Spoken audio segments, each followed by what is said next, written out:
ओम श्री गुरुवे नमः। अक्सर लोग अपने घर में केले का पेड़ लगाते हैं, केले का पौधा लगाते हैं। ऐसे में क्योंकि माना जाता है कि देवगुरु बृहस्पति जी का और भगवान विष्णु का केले के पौधे में वास होता है, जिससे केले का पौधा घर में लगाने से सभी प्रकार की सुख और समृद्धि आती है, घर की परेशानियां दूर हो जाती हैं। ऐसे में आज की इस वीडियो में आपके बहुत सारे प्रश्नों के जवाब जो कि आपके मन में होंगे वो इस वीडियो में आपको मिलने वाले हैं। जैसे कि केले का पौधा कब और कहाँ लगाना चाहिए, किस प्रकार से लगाना चाहिए, पूजा कब और कैसे करनी चाहिए, केले के पेड़ की जो पूजा है वो आप हर दिन कर सकते हैं या फिर केवल गुरुवार के दिन ही करनी चाहिए, और किस दिशा में आपको केले का पेड़ लगाना चाहिए।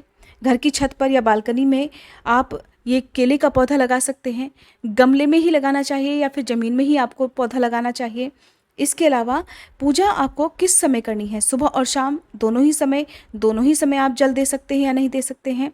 और अगर जो स्त्री या पुरुष हैं वो अगर केले के पेड़ की पूजा करते हैं तो क्या किसी कारण से अगर वो पूजा करने में असमर्थ हैं तो उनके परिवार का कोई दूसरा सदस्य उनके हिस्से की पूजा कर सकता है या नहीं कर सकता है। किस रंग के कपड़े पहनकर आज के दिन पूजा करनी चाहिए, कितनी परिक्रमा करनी चाहिए, कौन कौन सी आवश्यक पूजन सामग्री केले के पेड़ की पूजा के लिए प्रयोग में ली जाती हैं, मासिक धर्म में केले के पेड़ की पूजा कर सकते हैं या नहीं। अक्सर कन्याएं या फिर महिलाएं व्रत रखती हैं, गुरुवार का व्रत रखती हैं, तो ऐसे में यदि पीरियड्स हो जाएं तो उस स्थिति में केले के पेड़ में आपको जल अर्पित करना चाहिए या नहीं करना चाहिए। कई बार केले का पौधा सूख जाता है, तना सूखने लगता है या फिर केवल कुछ पत्ते ही सूखने लगते हैं, मुरझाने लगते हैं, तब क्या करना चाहिए। अगर केले के पेड़ में फल निकल आए तब क्या करना चाहिए। और इसके अलावा यदि किसी दूसरे के घर में केले का पेड़ है, आपके घर में पेड़ नहीं है और आप गुरुवार की पूजा करना चाहते हैं, तो क्या आप दूसरों के घर में जाकर केले के पेड़ की पूजा कर सकते हैं या नहीं कर सकते हैं। या फिर किसी और के घर में लगा हुआ केले का पेड़ आप अपने घर में लाकर लगा सकते हैं या नहीं लगा सकते हैं।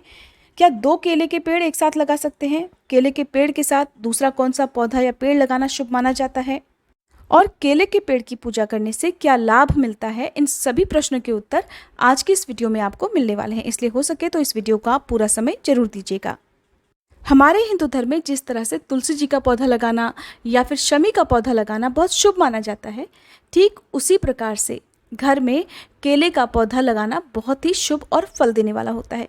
कारण ये कि केले के पेड़ में साक्षात श्री हरि का और भगवान बृहस्पति देव का वास होता है। देवताओं के गुरु हैं गुरु बृहस्पति देव, जिनकी कृपा से बल, बुद्धि और विद्या का आशीर्वाद प्राप्त होता है। घर में सुख शांति बनी रहती है, आर्थिक समस्याएं दूर होती हैं, जिसकी जैसी मनोकामना हो वो बृहस्पति देव की कृपा से पूर्ण होती हैं। देवगुरु बृहस्पति को सुख और समृद्धि का दाता माना जाता है। ऐसे में केले के पेड़ में साक्षात बृहस्पति देव जी का और भगवान विष्णु का वास तो होता ही है। अगर घर में केले का पेड़ गलत जगह में, गलत दिशा में लगा हुआ है या फिर केले के पेड़ की देखभाल में लापरवाही हो रही हो, तो उससे आपको सुख मिलने की बजाय, शुभ फल मिलने की बजाय बहुत सारी परेशानियां मिल सकती हैं, अशुभ फलों की प्राप्ति हो सकती है, या जिस भी समस्या के निवारण के लिए आपने केले का पेड़ घर पर लगाया हो सकता है वो समस्याएं 2 गुनी या 4 गुनी होकर आपके घर पर अपना असर दिखाने लगें।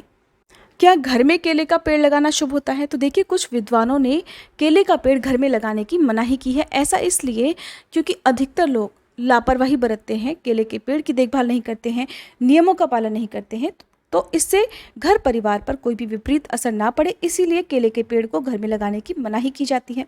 लेकिन अगर आप शास्त्रों में निर्देशित जो दिशा है, वास्तुशास्त्र के अनुसार यदि आप केले का पेड़ घर में लगाएंगे तो उससे आप किसी भी प्रकार की परेशानी से बच सकते हैं और केले का पेड़ आपके घर में सुख और समृद्धि लाएगा, आपकी मनोकामनाएं भी पूर्ण हो जाएंगी। तो सबसे पहले दिशा की बात कर लेते हैं कि किस दिशा में आपको केले का पेड़ लगाना चाहिए। तो केले का पेड़ लगाने के लिए ईशान कोण सबसे शुभ दिशा मानी जाती है। ईशान कोण होता है जब आप पूर्व दिशा की ओर मुंह करके खड़े होते हैं, तो पूर्व और उत्तर दिशा के बीच की जो जगह होती है, उसके बीच का जो स्थान होता है वो ईशान कोण कहलाता है। इस दिशा में आपको केले का पेड़ लगाना चाहिए।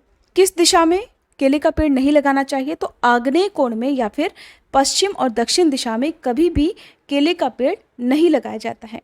यदि आप जानकारी के अभाव में लगा लेते हैं तो इससे हो सकता है कि आपके जीवन में बहुत सारी समस्याएं आ जाएं।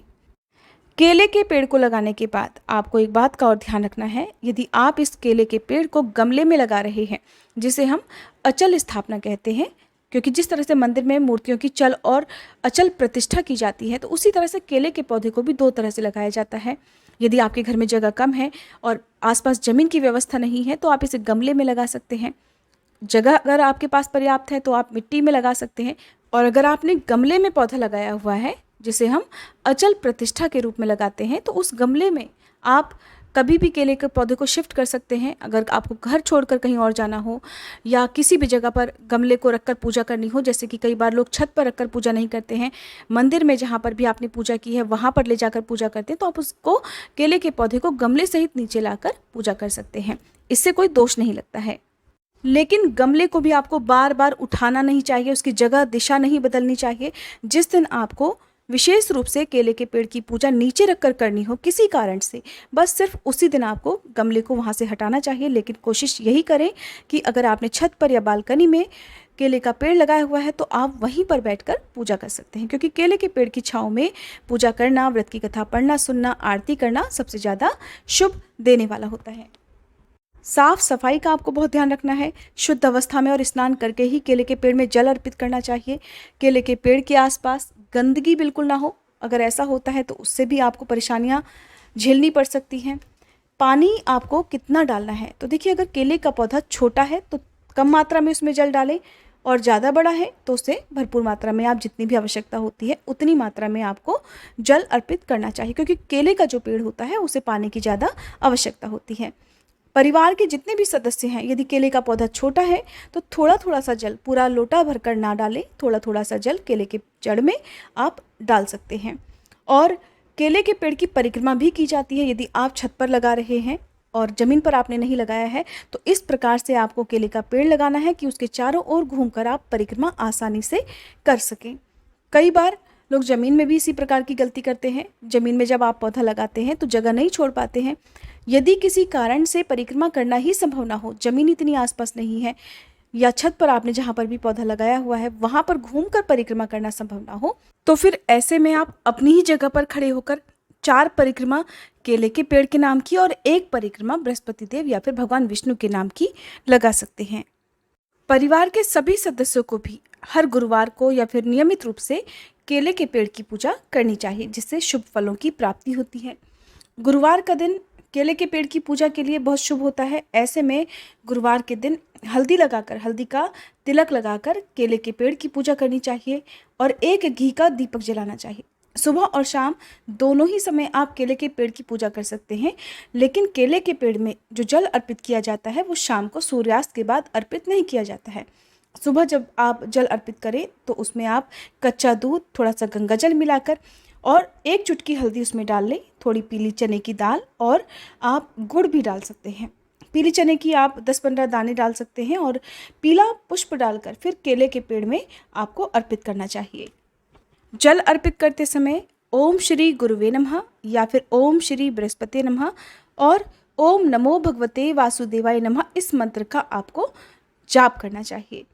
ध्यान रखें कि आप जब भी केले के पेड़ में जल अर्पित करते हैं तो उसके बाद केले के पेड़ की आरती भी उतारनी चाहिए। धूप दीप जलाकर आपको आरती उतारनी चाहिए, और कुछ ना कुछ मीठा प्रसाद भी वृक्ष की जड़ में अर्पित करना चाहिए, जैसे कि आप गुड़ और मुनक्का और चने की दाल केले के पेड़ की जड़ में अर्पित कर सकते हैं। पूजा करने के बाद अगर आपकी कोई मनोकामना है, कोई मुराद है जिसकी पूर्ति के लिए ही आप केले के पेड़ की पूजा या बृहस्पति देव की पूजा कर रहे हैं, तो उस मनोकामना को भी मन में आपको दोहराना चाहिए। कभी भी केले का जो पेड़ है वो घर के मुख्य द्वार के बिल्कुल ठीक सामने नहीं लगाना चाहिए। आप उसे साइड में लगा सकते हैं, और यदि छत पर आप लगा रहे हैं तो दिशाओं का आपको ध्यान रखना है, जो कि आपको बता दिया गया है। इसके अलावा यदि आप किसी और के घर में जाकर पूजा करना चाहते हैं, आपके घर में केले का पेड़ नहीं है, आपके लिए लगाना संभव नहीं है, तो ऐसे में आपको पूजा किस प्रकार से करनी है, किन किन बातों का ध्यान रखना है, अब ये भी आप जान लीजिए। केले के पेड़ की पूजा आप चाहे अपने घर पर करें या किसी दूसरे के घर पर जाकर, मजबूरी में यदि आपको करना पड़े तो सर पर आपको पीला रुमाल रखकर ही पूजा करनी चाहिए। पीले वस्त्र जरूर धारण करें, शरीर पर कोई ना कोई पीला वस्त्र आपके जरूर होना चाहिए।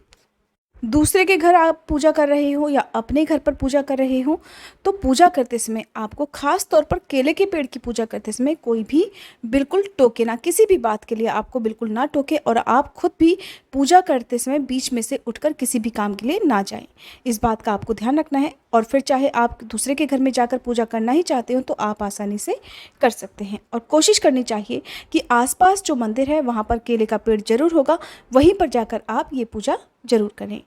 अगर आपको केले का पेड़ कहीं भी नहीं मिल पाता है, आसपास भी ना हो, आपके घर में भी ना हो, तो ऐसे में यदि आपके पास भगवान विष्णु की प्रतिमा या तस्वीर है जिसमें केले का पेड़ भी हो, श्री सत्यनारायण भगवान की तस्वीर या प्रतिमा हो जिसमें केले का पौधा हो, तो उसमें भी आप तिलक करके पूजा कर सकते हैं।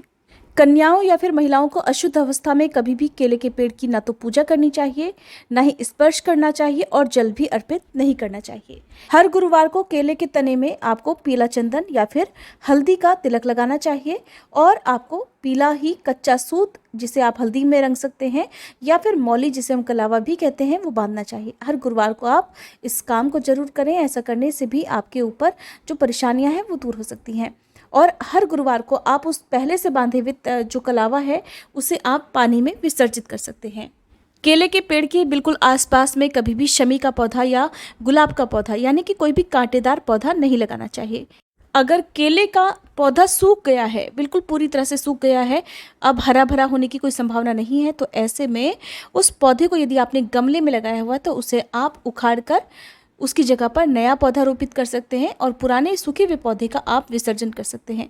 आसपास किसी ज़मीन में मिट्टी खोदकर आप वहाँ पर दबा सकते हैं, या फिर आप उस पौधे को पानी में भी विसर्जित कर सकते हैं। अगर केवल कुछ पत्ते ही सूख रहे हैं तो सूखी पत्तियों को तने से आपको हटा देना चाहिए। अगर केले के पेड़ में फल आने लगे तो आप उन फलों को खुद ग्रहण ना करके, क्योंकि जिस घर में केले के पेड़ की पूजा की जाती है उस घर में केले के पेड़ पर लगे हुए फलों का आपको सेवन नहीं करना चाहिए। खास तौर पर जो लोग व्रत रखते हैं उन्हें तो उस केले के पेड़ के फल नहीं खाने चाहिए, जिसे आप मंदिर में दान में दे सकते हैं, या फिर निर्धन जरूरतमंद लोगों में भी आप केले के ये फल बांट सकते हैं। अगर आप घर से किसी भी खास काम से बाहर निकल रहे हो, चाहे आप शिक्षा प्रतियोगिता के क्षेत्र में कोई परीक्षा देने जा रहे हो, या कोई भी ऐसा काम हो जिसमें आप केवल सफलता ही चाहते हो, तो घर से निकलने से पहले आपको केले के पेड़ की जड़ से थोड़ी सी मिट्टी लेकर उसका तिलक लगाना चाहिए, और फिर आपको घर से बाहर निकलना चाहिए। उससे पहले बृहस्पति देवता का और भगवान विष्णु का ध्यान करना चाहिए। ऐसा करने से भी जो भी आपका काम है वो बिना किसी बाधा के पूर्ण हो सकता है। अक्सर व्यक्ति धन की समस्या से या रोग की समस्या से बहुत परेशान रहते हैं। कुछ लोग पैसे तो कमा लेते हैं लेकिन उनके घर में सुख शांति नहीं होती है। जितना भी कमाते हैं फालतू का खर्चा होने लगता है, या कई बार चलता हुआ काम धंधा इतना मंदा हो जाता है कि कुछ भी कमाई नहीं हो पाती है। ऐसे में लोग बहुत परेशान रहने लगते हैं। तो यदि आप गुरुवार के दिन सच्चे मन से इन सब परेशानियों की मुक्ति के लिए केले के पेड़ की पूजा करते हैं तो ये सारी समस्याएं भी दूर हो सकती हैं। उम्मीद है ये जानकारी आपको पसंद आई होगी। वीडियो अच्छी लगी हो तो प्लीज़ लाइक करना मत भूलिएगा।